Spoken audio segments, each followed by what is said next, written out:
Gen Z. Gen Z generation. Generation Z. Generation Z. Gen Z. Gen Zs. ऐसी generation जो book से पहले screens को जानने लगी थी, जिसने दोस्ती क्लासरूम में कम और चैट बॉक्स में ज़्यादा सीखी। लेकिन आज यही जनरेशन सबसे ज़्यादा कंफ्यूज दिख रही है और शायद सबसे ज़्यादा लॉस्ट भी। कहीं ना कहीं ये जनरेशन अपना कैरियर, अपनी मेंटल पीस खुद ही डिस्ट्रॉय कर रही है। But the question is how.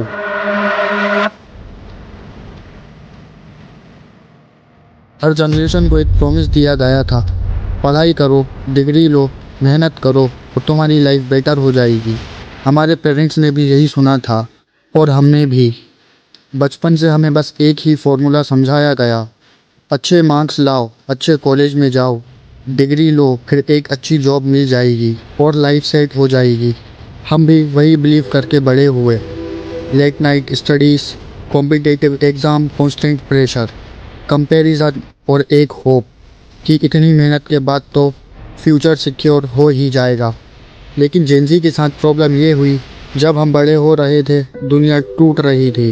2008 recession. The signs were everywhere, but now it's official, we are in a recession. The research group that makes that determination made it today and जिसने पूरी दुनिया के market को तबाह कर दिया, Covid pandemic.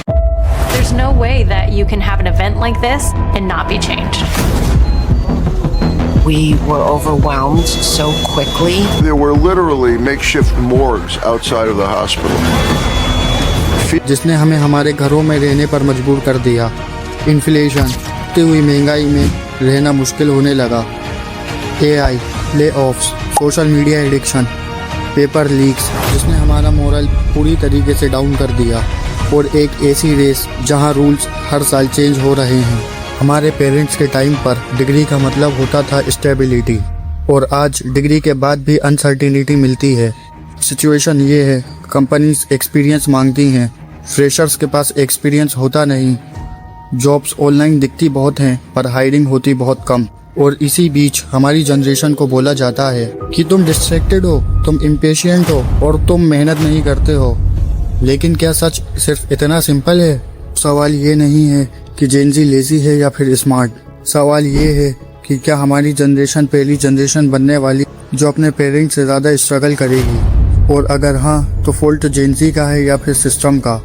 इस video में हम बात करेंगे जेन ज़ी एक्चुअली है कौन, कंपनीज इन्हें हायर क्यों नहीं करना चाहती, सोशल मीडिया और AI का रियल इम्पैक्ट क्या है, और सबसे इम्पोर्टेंट, क्या हमारी जनरेशन अपना कैरियर खुद डिस्ट्रॉय कर रही है या सिस्टम ऑलरेडी उनके अगेंस्ट सेट हो चुका है। लेकिन सबसे पहले समझते हैं जेन ज़ी एक्चुअली है कौन।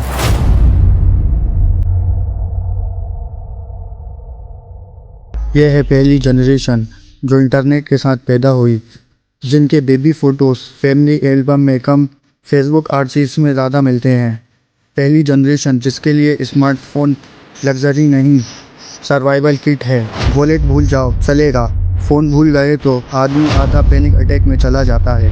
पहली जनरेशन जो रियल वर्ल्ड से ज़्यादा डिजिटल वर्ल्ड में बड़ी हुई, जहां गुड मॉर्निंग घर वालों से पहले स्नैप स्ट्रीक्स को बोला जाता है।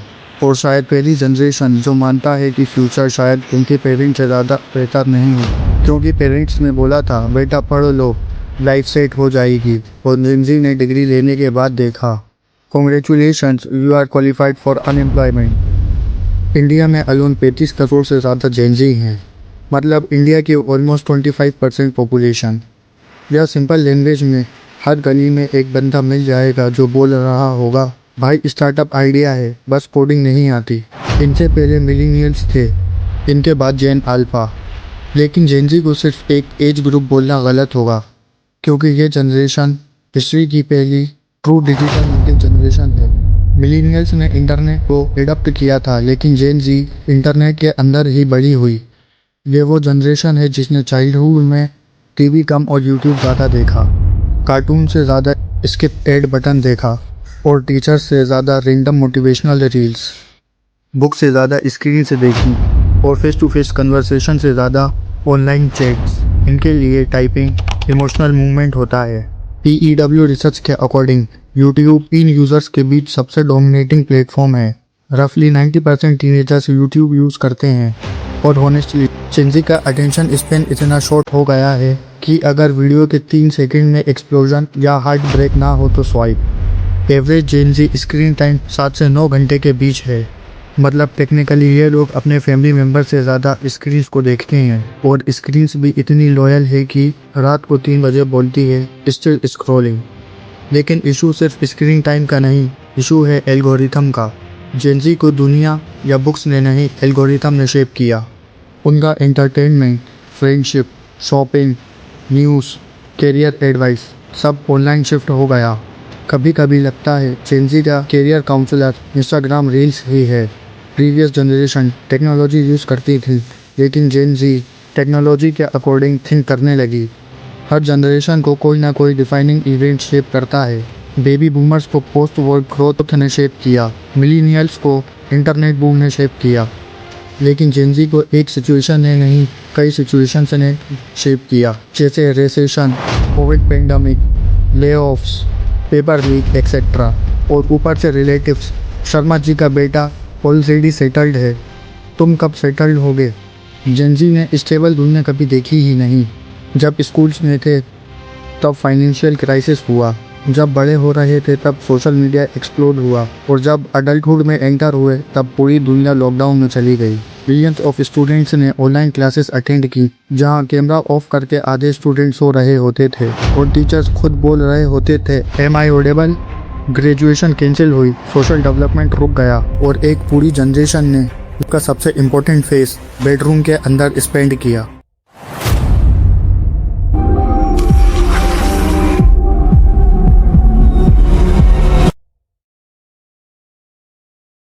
पहली बार हिस्ट्री में डिग्री लेने के बाद भी जॉब गारंटी नहीं है। पहली बार बहुत सारे यंग पीपल को लग रहा है कि शायद उनके पेरेंट्स की जनरेशन उनसे ज़्यादा सिक्योर थी और इसलिए जेनजी इतना फ्रस्ट्रेटेड फील करती है। मतलब पापा लोग डिग्री लेने के बाद भी सरकारी नौकरी में चले गए और हम लोग डिग्री लेने के बाद भी ये बोलते हैं भाई रील बना ले, कुछ तो हो जाएगा। पर सवाल है ऐसा हुआ कैसे। इंडिया में जेनजी पॉपुलेशन 35 करोड़ से ज़्यादा है। इमेजिन करो इतनी बड़ी आर्मी एक साथ जॉब मार्केट में घुस रही है, लेकिन जॉब्स है ही नहीं। हर साल लाखों स्टूडेंट्स ग्रेजुएट हो रहे हैं। Engineering colleges, private universities, coaching institutes सब नॉन स्टॉप स्टूडेंट फैक्ट्री चला रहे हैं, लेकिन अपॉर्चुनिटीज़ वो भी थोड़ा स्लो मोशन में ग्रो कर रही हैं। जैसे जियो के नेटवर्क विलेज में ग्रो कर रहे हैं। इसका रिजल्ट कंपटीशन इतना एक्सट्रीम हो चुका है कि एक एंट्री लेवल जॉब के लिए 400 लोग अप्लाई कर रहे हैं, जिसमें से हर 399 लोगों को अच्छी अपॉर्चुनिटीज़ आएगी ये बोलकर रिजेक्ट कर देते हैं। और रियलिटी इससे भी ज़्यादा डार्क है। इंजीनियरिंग ग्रेजुएट्स का huge percentage proper employable skills के बिना ग्रेजुएट हो रहे हैं। कंपनीज बोल रही हैं डिग्रीज तो हैं भाई, लेकिन स्किल्स का क्या। स्किल्स तो चैट जीपीटी के पास भी हैं। जेनजी को बचपन से एक फॉर्मूला दिया गया था, पढ़ाई करो, डिग्री लो, जॉब मिल जाएगी, फिर तुम्हारी लाइफ सेट। लेकिन जब जेनजी एक्चुअल वर्ल्ड में एंटर हुई तो पता चला गेम ही अपडेट हो चुका है। अब एंट्री लेवल जॉब में भी 2-3 साल का एक्सपीरियंस मांग रहे हैं। भाई पहली जॉब का एक्सपीरियंस कहाँ से लाएं? टाइम मशीन से। लिंक्डइन पे 1000 एप्लीकेशंस भेजने के बाद भी सिर्फ ऑटोमेटेड रिप्लाई आता है, थैंक यू फॉर अप्लाइंग। मतलब रिजेक्ट भी इतना सुंदर इंग्लिश में होता है। कंपनीज जेनजी को हायर करने से इतना हेजिटेट क्यों करती हैं? एम्प्लॉयर रिपोर्ट्स के according communication weak, professionalism weak, consistency weak. एक हायरिंग मैनेजर ने कहा था they know content but they don't know discipline. मतलब हम लोग 3 बजे तक रील्स देख सकते हैं, लेकिन 9 बजे मीटिंग अटेंड नहीं कर सकते। ब्रेन फुली लोडेड है, लेकिन बैटरी 2% पर भी चलता है। और यह सिर्फ जेनजी की गलती नहीं है, ये पहली जनरेशन है जो एल्गोरिथम के साथ बड़ी हुई। Instagram reels, YouTube shorts, infinite scroll, हर स्वाइप पे नया डोपामाइन हिट। रियल लाइफ में ग्रोथ स्लो होती है, जैसे इंडियन रेलवे का स्लीपर कोच, लेकिन सोशल मीडिया हर चीज़ 15 सेकंड में दिखा देता है। इसीलिए कोर्स तो सब स्टार्ट करते हैं, लेकिन कंप्लीट कोई नहीं कर पाता। 3 मई 2026 को करीब 23 लाख स्टूडेंट्स ने नीट यूजी का एग्ज़ाम दिया। एक एग्ज़ाम जिसमें एक मार्क भी फ्यूचर डिसाइड कर सकता है और फिर भी पेपर लीक हो जाता है। नीट परीक्षा रद्द कर दी गई है। इस वक्त की बहुत बड़ी खबर। एनटीए ने बोला था फुल सिक्योरिटी है, GPS, biometric, AI, CCTV cameras, सब कुछ। लेकिन इतनी सिक्योरिटी के बाद भी पेपर लीक हो गया। लगता है पेपर को वीपीएन लगाकर भेजा गया था। सोशल मीडिया पे आउटरीच, स्टूडेंट प्रोटेस्ट और हर स्टूडेंट के दिमाग में सिर्फ एक ही सवाल। मैं पिछले 2 साल से रूम में बैठकर पढ़ रहा था और किसी ने पेपर लीक करके लैम्बोर्गिनी ले ली।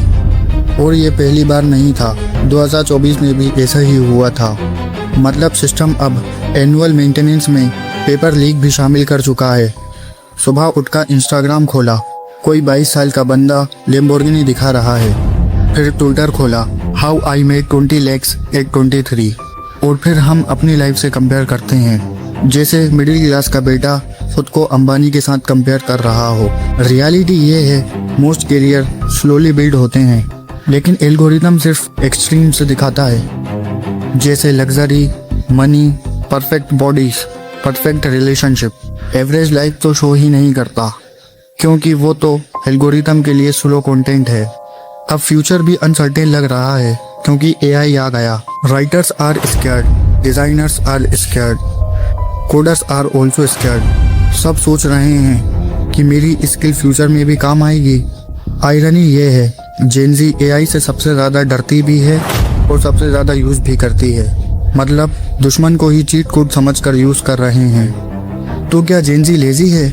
ऑनेस्टली नहीं, जेनजी लेज़ी नहीं है। ये ऐसी जनरेशन है जिसके पास इनफाइनाइट इंफॉर्मेशन है, लेकिन क्लियरिटी सबसे कम। पहली जनरेशन के पास रास्ते कम थे, लेकिन डायरेक्शन क्लियर थी। हमारे पास रास्ते कितने ज़्यादा हैं कि गूगल मैप से भी कंफ्यूज हो जाता है, लेकिन फिर भी हम यहाँ तक पहुँचे हैं। सिस्टम ने हमें बर्बाद किया है, लेकिन अब हम खुद को बर्बाद नहीं कर सकते। जेनजी डूम्ड नहीं है, but they are just battered. और अगर ये वीडियो देखने के बाद भी तुम अभी भी मंडे से बोल रहे हो, तो भाई ये एक साइन है कि तुम जेनजी ही हो।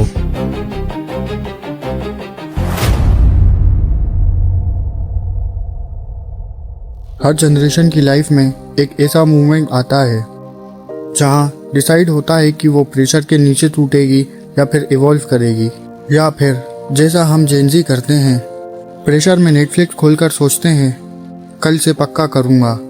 और शायद जेनजी अभी एग्जैक्टली उसी फेज में खड़ी हुई है, या फिर हम बोल सकते हैं खड़ी नहीं है, बेड पर लेटी हुई स्क्रॉल कर रही है। चैप्टर 2 में हमने बहुत कुछ देखा, जैसे unemployment, bankrupt, skill gap, social media pressure, AI का fear, broken hiring system, exam leaks और एक ऐसा इन्वायरमेंट जहां यंग पीपल को धीरे धीरे लगने लगा है कि सिस्टम फेयर ही नहीं है। बिल्कुल जैसे फेयर एंड लवली क्रीम, नाम में फेयर, असल में कुछ और हॉनेस्टली पिक्चर होपफुल कम और हेवी ज़्यादा थी, जैसे बजट मूवी का क्लाइमैक्स। लेकिन स्टोरी यहीं ख़त्म नहीं होती, क्योंकि इसी जनरेशन में कुछ ऐसे भी लोग हैं जो स्मॉल टाउन से उठकर ग्लोबल कंपनीज क्रैक कर रहे हैं।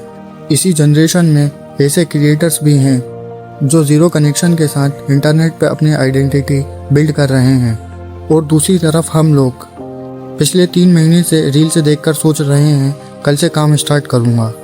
इसी जनरेशन में ऐसे लोग भी हैं जो डिग्री के बिना भी बिजनेस बिल्ड कर रहे हैं। और हम लोग डिग्री लेने के बाद भी क्या गेट अ जॉब वाला PDF भेज रहे हैं। तो प्रॉब्लम कैपेसिटी की नहीं, प्रॉब्लम डायरेक्शन की है।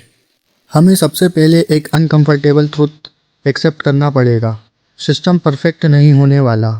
हो सकता है जॉब अनफेयर हो सकता है कनेक्शन टैलेंट से ज़्यादा पावरफुल हो सकता है एग्ज़ाम में करप्शन हो सकता है डिज़र्विंग लोग पीछे रह जाएं। बेसिकली लाइफ थोड़ी सी इंडियन रेलवे की वेटिंग लिस्ट की तरह चल रही है। लेकिन एक और रियलिटी भी है, टाइम किसी के लिए नहीं रुकता। अगर कोई इंसान सिर्फ सिस्टम को ब्लेम करता रहे और ख़ुद पर काम करना छोड़ दे, तो 5 साल बाद भी उसकी लाइफ सेम जगह हो सकती है। यही डेंजरस पार्ट है, क्योंकि ब्रोकन सिस्टम से ज़्यादा डेंजरस ब्रोकन माइंडसेट होता है। और हमारा माइंडसेट इतना ब्रोकन है कि इसको एस्थेटिक बोलकर जस्टिफाई कर रहे हैं। हाँ, गलत चीज़ों के अगेंस्ट वॉइस रेस करना ज़रूरी है और करनी भी चाहिए, लेकिन साथ ही खुद को भी स्ट्रॉन्ग बनाना पड़ेगा। नहीं तो सिर्फ ट्विटर पे थग लाइफ क्वाइट्स डालकर बैठ जाओगे। इंटरनेट को सिर्फ एंटरटेनमेंट नहीं, टूल की तरह यूज़ करना पड़ेगा, वरना रील से देख देख कर हमारा ब्रेन इतना छोटा हो जाएगा कि सिर्फ फनी वाला रिएक्शन ही दे सकेंगे। प्रॉब्लम इंटेलिजेंस की नहीं, प्रॉब्लम अटेंशन की है। और हमारा अटेंशन स्पैन अब इतना छोटा हो गया है कि 15 सेकंड की रील्स भी वो करने लगी है। और फ्यूचर में जो अपना अटेंशन कंट्रोल करेगा वही अपनी डायरेक्शन कंट्रोल करेगा, बाकी लोग रील्स के ही कंट्रोल में रहेंगे।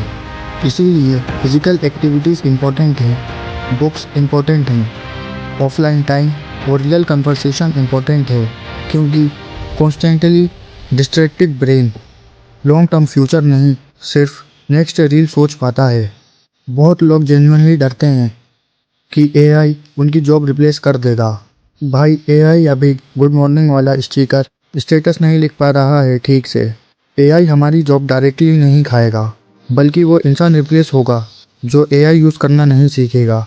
जैसे आज भी कुछ लोग एक्सेल कैसे यूज़ करते हैं बोल रहे हैं, क्योंकि बहुत सारे यंग पीपल साइलेंटली सफ़र कर रहे हैं। ऑनलाइन सब लिविंग माई बेस्ट लाइफ लगाते हैं, रियल लाइफ में एंजाइटी, ओवर थिंकिंग और बस एक और एपिसोड का चक्कर। हीलिंग का मतलब लाइफ से भागना नहीं होता, मतलब थोड़ा रेस्ट लो फिर वापस काम शुरू करो। जैसे फ़ोन को 5 मिनट चार्ज लगाकर फिर फुल वॉल्यूम में रील्स चलाना। आज सेम जनरेशन में 2 अलग रियलिटीज़ एग्जिस्ट करती हैं।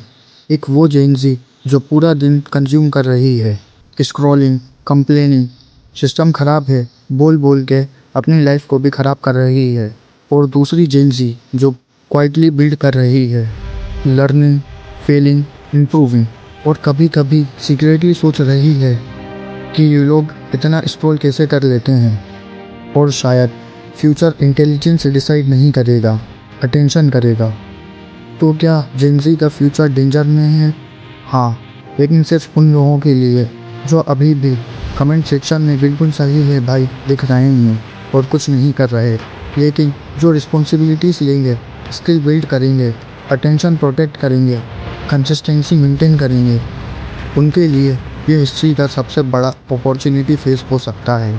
क्योंकि इंटरनेट ने पहली बार एक नॉर्मल इंसान को भी ग्लोबल लेवल पर कम्पीट करने का चांस दिया है। बस अब मैं तो ट्राई कर रहा था वाली फेस को ख़त्म करो। Future is not destroyed by 1 bad year, it is destroyed by years of बस एक और रील्स।